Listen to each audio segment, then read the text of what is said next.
Beef jerky, it's the best. We're gonna make some beef jerky today. This is for my friend Vivian from work. She likes beef jerky. I've made it a few times. I'm getting pretty good at it.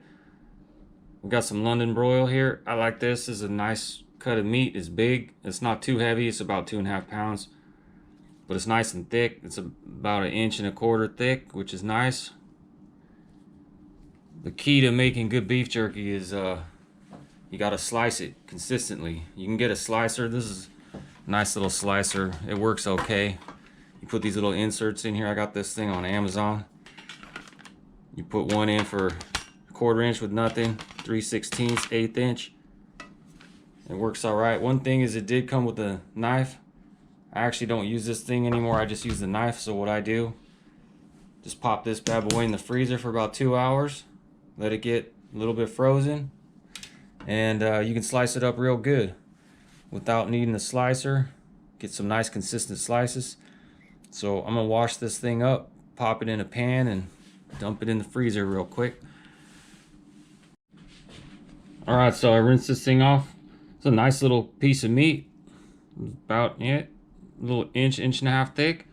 I'm just gonna pop it in here. There's a little bit of fat on. I'm gonna trim all this off once I take it out of the freezer. You don't want any fat on here. There will be a little bit inside, but the more you can trim off, the better off you'll be, because the fat won't dehydrate. And so I'm just gonna do that, put it in the freezer for a couple hours, and we'll be back and we'll slice this stuff up. It's been about 2 hours now, and our nice London broil's been in the freezer for 2 hours, so we're gonna take this thing out and see how she's doing. That's pretty nice here. It's firm, but not frozen hard as a rock.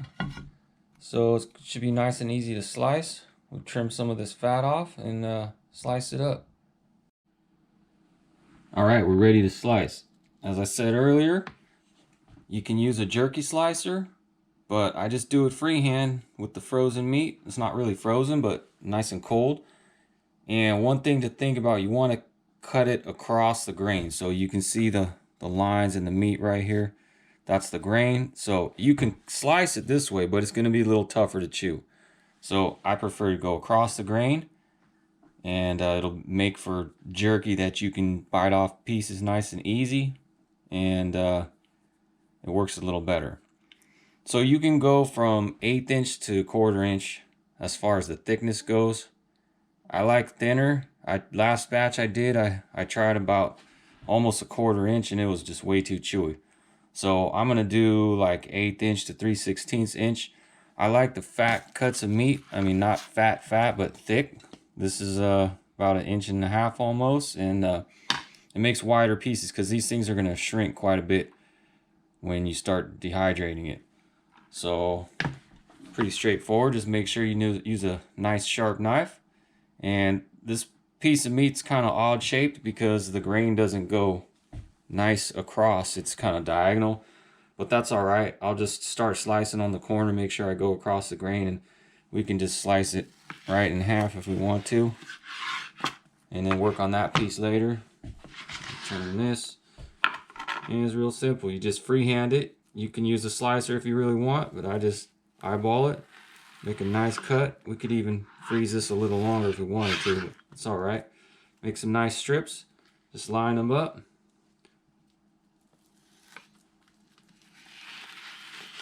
That's a little thinner, but they're not gonna be perfect. You can spend a bunch of money on a jerky slicer, but I just do it freehand. Anyway, we'll be back in a few minutes, and we'll pop this in the marinade. And now for the most important part, the juice. Pretty straightforward. 2/3 cup Worcestershire sauce, or Worcester sauce if you're from Boston.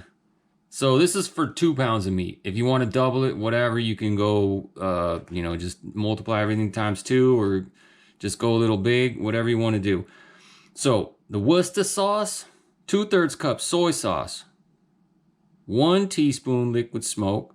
I didn't used to put this in because I didn't have any, but I tried it last time and it was pretty good. 1 tablespoon smoked paprika. You can use smoked paprika or regular paprika or hot Hungarian paprika or whatever you can find in the store. 1 tablespoon brown sugar. I've never put this in. I don't like sweet stuff. I can't stand sweet barbecue sauce, and I don't put any brown sugar in, but that's what this recipe calls for. 2 teaspoons black pepper. Freshly ground, whatever. I just use the regular stuff. This batch, I actually put about 4 teaspoons in because I liked it. The last time I put a little extra in and it was really good. So I like extra black pepper. 1 teaspoon cayenne pepper. 1 teaspoon garlic powder. And 1 teaspoon onion powder. Now that's the recipe as I found it on the internet. Here's my little secret. Put about 2 or 3 tablespoons of sambal, some chili paste, or whatever your equivalent favorite sauce is. And sometimes I throw in some of this Thai red curry paste as well. How much, you ask? I usually put about like a heaping teaspoon or 2 teaspoons. I probably put about, I think I said 2 or 3 tablespoons of sambal. And that kind of gives it a nice little punch. So I already put this stuff together. I'm gonna whisk it up real quick. And I used to put this in that same glass Pyrex that I had the meat freezing in. But last time I made a batch, I used a Ziploc because I was using I made 2 kinds. I had a different recipe I was using, and they suggested using a Ziploc. So it worked out pretty good. You can kind of massage the meat around every few hours if you need to. So I'm going to do that here. I'm just going to dump this in. And then I'm going to put the meat in. I like to put the sauce in first and then put the meat in piece by piece. Otherwise, if you put all the meat in, it sticks together and you got to mix it up a lot better to get the juice to coat all the pieces. So I'm going to go like that and then start putting the meat in. Our meat's all nice and sliced up now. So we'll just pop it in the bag. I like to marinate it overnight. You can do it for just a few hours if that's all you got, but I like to let it sit. I've done as much as 24 hours, so it's about 6 o'clock on Friday night. I'm gonna let this stuff sit overnight. See how I spread the meat out here? Just get it all nice and spread out so the juice gets all up on every piece of meat. Get it nice and juicy. I think it actually that kind of starts to cook up in the juice while it's marinating, and get that flavor up in there. So I'll probably take this out of the fridge around early afternoon, maybe lunchtime, and then put it up in the dehydrator, let it go. If you cut it thin, like 1/8 inch, you're probably looking at about 3 hours, 4 hours. If you cut it thick, last time I did about 1/4 inch, and it took about 7 hours. So that's another drawback to doing thick slices. Not only is it chewy, but it takes a long time. So nothing's gonna be perfect. You're gonna have some pieces no matter what you do, unless you use a super slicer or something like that. You're gonna have some pieces that are thicker. Even in this batch, I got a couple thick pieces, so they might take a little longer. But overall, it worked out okay. So I'm gonna let this stuff soak. You zip this bad boy up, get most of the air out, and then kind of just mix it up like this. And then probably before I go to bed tonight, I'll do this again. I'll let it sit like this in the fridge, and then I'll probably mix it up one more time in about 4 hours. And then when I wake up in the morning, I'll mix it up again, let it soak for another 3-4 hours, and then we'll be ready to go. So I'll see y'all tomorrow morning. We're back. Our meat's all done. It's been soaking overnight, pretty much like 18 hours, something like that. So it's all ready to go. We just need to drain the juice out. Remember, we're dehydrating, so the more juice you can get out before you put it in the dehydrator or the oven, the better off you'll be. And you can do this in a dehydrator, or you can do it in the oven. If you're gonna do it in the oven, you can get one of these nice racks. It's got the cross pattern so the meat doesn't fall through the cracks like some of the typical standard racks for the oven. So this is a 12 by 18 pan. Just drop this in here and you can put it right in the oven. If your oven goes low enough, like 170 is perfect, and you can use your oven, or you can get a dehydrator. So the good thing about putting the meat in a baggie instead of a Pyrex is you can just drain it nice and easy like this. And so once we drain this, we'll just lay out some paper towels and kind of pat the meat dry to get the excess juice off, because whatever's on the meat when it goes in the dehydrator is just going to make the dehydrator do more work. So we're going to try and get it as dry as we can before we pop it in. So I just laid down some paper towel on top of the rack, spread out the meat. Got one layer. I'm going to put some paper towels on top. Kind of pat it down. And then keep going, lay out some more meat, and just repeat until all your meat's done. Put some paper towels on top, pat it down, and then you're done. You don't have to let it sit too long, just enough to pat some of the liquid off, and then throw the paper towels away, and we'll pop it in the dehydrator. So our meat's all laid out. We're ready to put it in the dehydrator. I got this Nesco, I think it's a FD75 or something like that. Works pretty well. For beef jerky, you're gonna put it all the way up on the 160. The only thing I don't like about this dehydrator is that there's really no power switch. So as soon as you plug it in, it starts humming. So anyway, I leave it on when I rotate these. It says you don't have to rotate them, but with the fan on top, you stack these things up, and there's no way that the air is gonna get down to the bottom as fast as it gets on the top. So I like to rotate it. But anyway, so it came with, I think, 5 of these trays, and you can buy packs of 2 if you want to have more trays, and I have 7 now. So this thing goes in the bottom just to catch some drippings. I numbered these just so when I rotate it I don't lose track of which order I put them in. So I just put one down, and we'll start putting the meat on. You can lay it out however you like. Just pop it on. You should leave a tiny bit of space in between the meat. They say it shouldn't touch, but it's okay as long as it's not like packed in. Once this stuff starts drying up, it's gonna shrink, and you're gonna have space in between the meat anyways.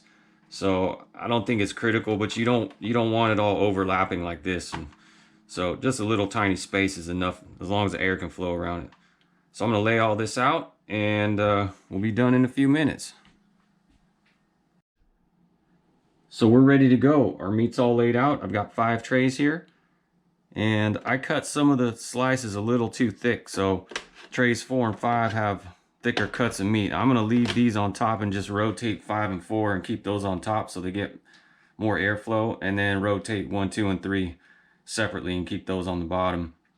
And I'll probably end up leaving these trays with the thicker cuts in for a little longer. I think about 3 hours will be good for the bottom 3 trays, and then I might need a couple more hours for the top trays. So we're just gonna pop the top on here. It's already on 160.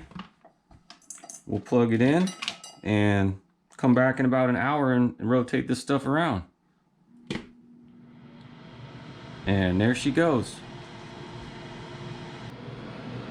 So it's been about 2 hours, and let's take a look at how our beef's doing.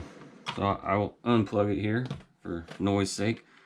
Take this off, and these are the thicker pieces. You can see they're still pretty soft, so these are going to need more time. I'll just plug this back in.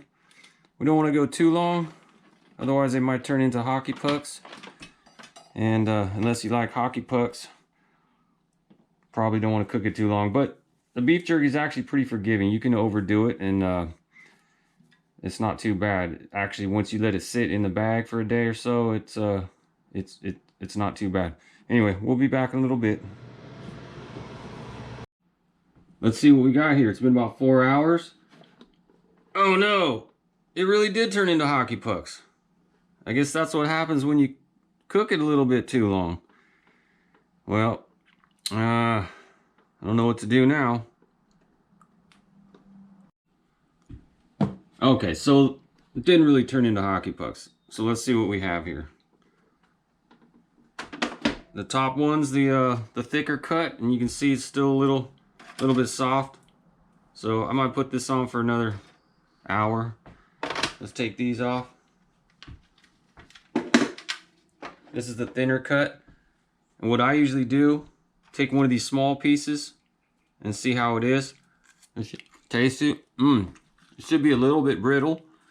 If the small pieces are brittle and seem like they're a little bit overdone, then the big pieces are probably perfect. So you see, it's pretty much a couple little spots of that looks like there's liquid, but nothing to worry about. It should be firm, but not brittle and breaking. This piece is kind of a thin piece, and you can see how it cracks and breaks real easy. That's a little too dry, but it's expected on these thinner pieces and small pieces. So this looks pretty good. I'm gonna take these trays of the thin stuff out, just let it cool for a while, and bag it up. I got some yummy snacks.